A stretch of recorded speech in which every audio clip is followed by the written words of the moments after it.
Assalamualaikum warahmatullahi wabarakatuh.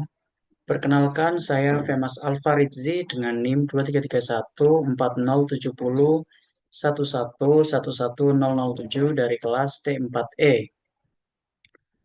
Di sini saya akan membuat video penjelasan Project Based Learning tentang salah satu implementasi dari materi pertemuan keempat atau kriptografi atau materi pertemuan kelima tentang keamanan jaringan.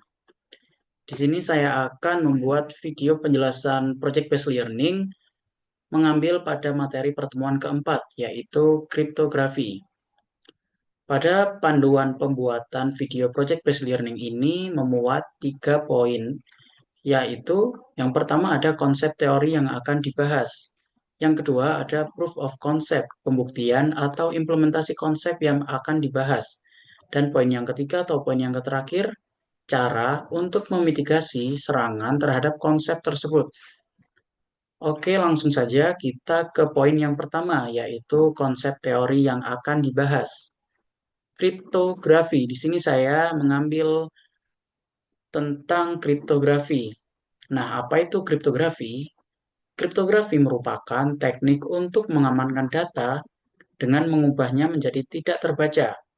Nah, tujuan dari kriptografi sendiri ini adalah untuk menyembunyikan informasi rahasia dari akses pihak yang tidak mempunyai wenang, yang tidak berhak selama data berada dalam penyimpanan, pengiriman, ataupun pemrosesan.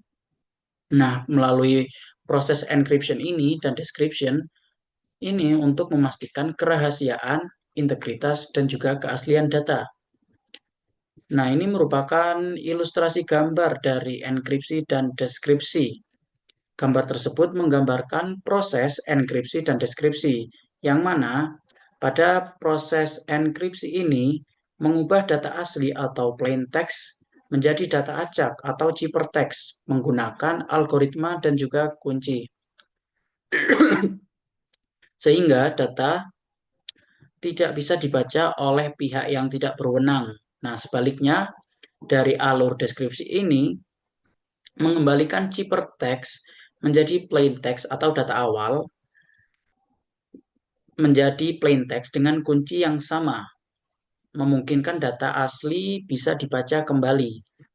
Nah, proses ini memastikan keamanan dan kerahasiaan informasi dalam komunikasi digital. Nah, algoritma kriptografi sendiri ini ada 3 jenis. Yang pertama yaitu ada simetris, yang kedua ada asimetris, dan yang ketiga ada hash.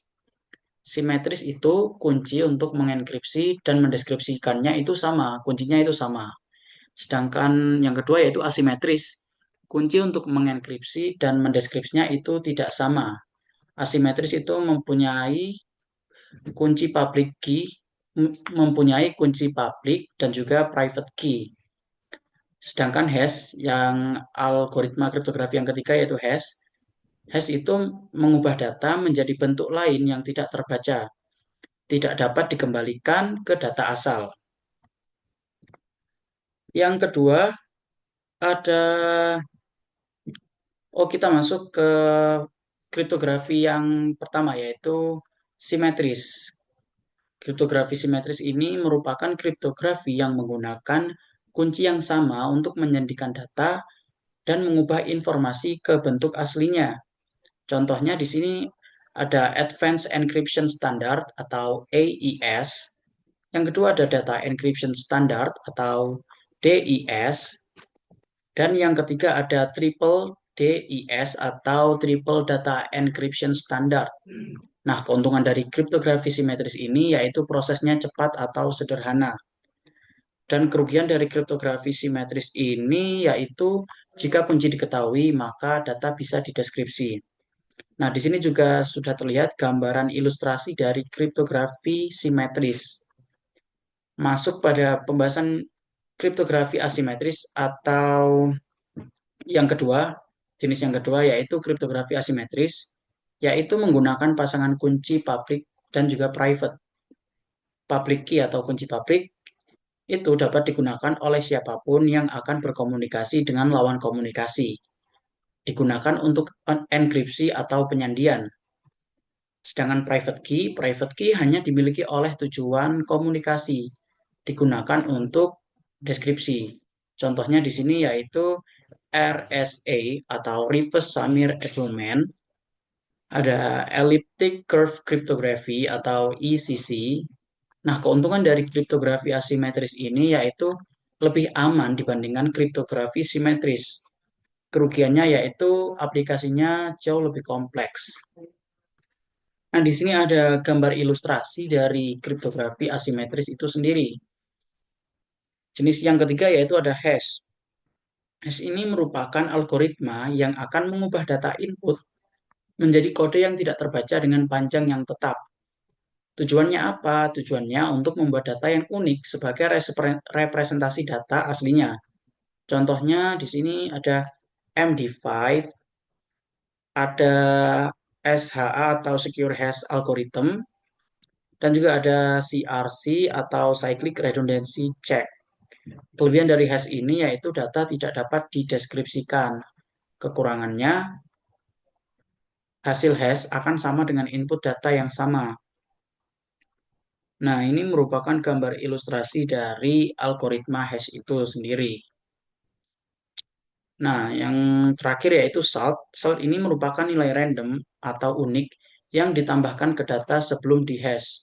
Bisa di awal, di tengah, maupun di akhir data. Nah, karena terdapat nilai random atau unik di data, maka hasil hash-nya juga akan unik atau berbeda-beda meskipun input datanya sama. Nah, ini merupakan gambar ilustrasi dari eh, hmm, yang sudah ditambahkan salt dan yang belum ditambahkan salt. Di sini passwordnya sebelum di sebelum menggunakan salt itu hash-nya itu sama F4D31AA.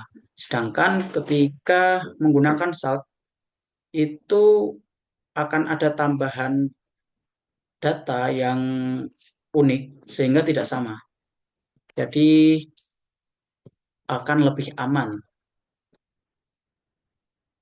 Mungkin itu konsep teori yang dibahas mengenai kriptografi dan pada poin yang kedua selanjutnya yaitu tentang implementasi konsep yang akan dibahas.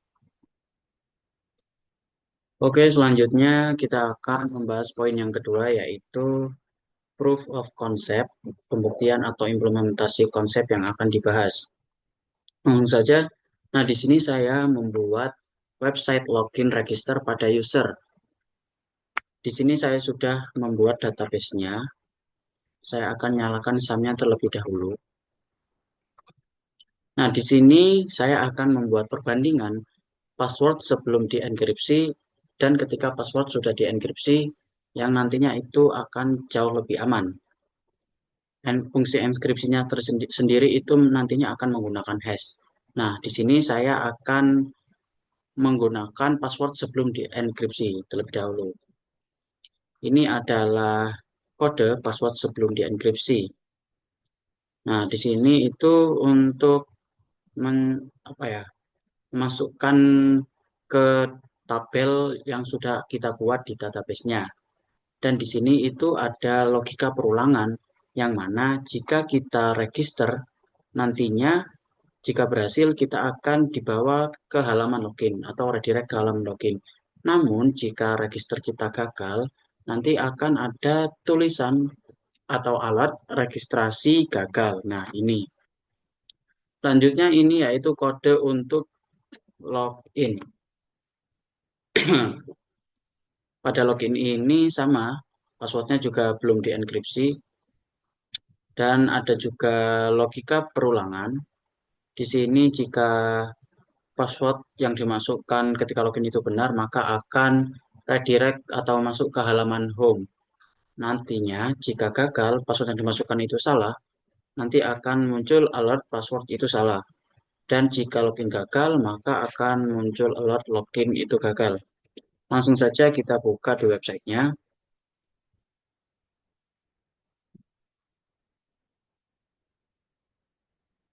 Nah, ini kita register terlebih dahulu. Misal namanya eh, Igun. Passwordnya 12345. Kita klik register. Oke, kita sudah register. Seharusnya username tersebut itu muncul di database yang sudah kita buat. Databasenya yang sudah kita buat ya, yang sudah saya buat yaitu namanya hash database user di sini. Nah, nama ikon itu sudah muncul di tabel username ini. eh di tabel user. Nah, tetapi karena passwordnya itu belum dienkripsi, maka di sini akan muncul passwordnya. Nah, itu menjadikan tidak aman. Coba kita login menggunakan username ikun tadi. Ikun, passwordnya tadi 12345. Nah, password akan menyatakan salah. Kenapa? Karena kita belum mengenkripsinya. Nah, selanjutnya kita akan mengenkripsi password tersebut dengan cara mengenable yang kode yang sudah saya nonaktifkan atau komentarkan ini. Kita samakan variabelnya. Password, Ctrl C. Nah, di bagian register nantinya ini, contohnya kita masukkan user famous. Passwordnya 3456. Lalu kita klik register. Seharusnya di sini sudah ditambahkan ke data tabel. Nah, passwordnya itu sudah terenkripsi, tidak seperti yang ikun tadi. Yang ikun itu tadi kan passwordnya bisa dilihat, tetapi yang ketika kita menggunakan kriptografi hash itu, kita bisa mengenkripsi passwordnya sehingga menjadi unik. Jadi ini lebih aman daripada sebelumnya. Coba kita login PMAS. Passwordnya 3456. Nah, jika berhasil nanti akan redirect ke halaman home. Oke, sebenarnya password dari username famous ini sudah unik atau sudah dihash. Nilainya itu udah unik. Tapi agar lebih aman lagi, kita bisa menggunakan salt untuk menambahkan kode unik, baik itu di tengah, di awal, maupun di akhir. Nah, untuk kodingannya sendiri itu seperti ini. Nah, jadi di sini itu ada salt ini, maksudnya yaitu memberikan nilai angka unik secara random yang berjumlah 18. Oke, langsung saja kita coba ketika kita sudah menambahkan salt ini. Salt.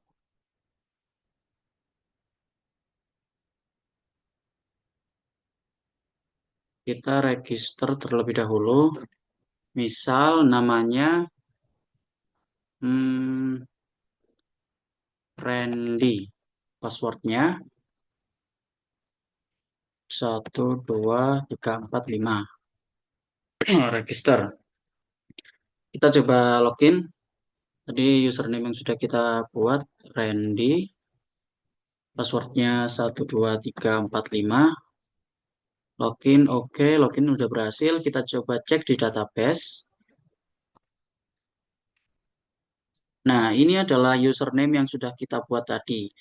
Di passwordnya ini sebenarnya sudah dihash, tetapi agar lebih aman lagi, ini ditambahkan salt. Nah, ini fungsinya untuk apa? Ini untuk menambahkan nilai random unik agar tidak terjadi, agar untuk menghindari kesamaan terhadap password yang sudah dihash sebelumnya. Nah, itu merupakan implementasi atau cara kerja algoritma hash dari kriptografi tersebut.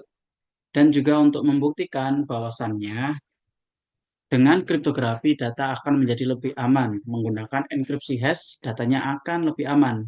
Nah, tetapi kekurangannya sendiri dari menggunakan hash itu, ketika kita menginputkan inputan yang sama, nanti ketika di hash, maka hashnya itu akan sama. Misal sama seperti itu, maka datanya itu berbahaya, nantinya bisa terbuka.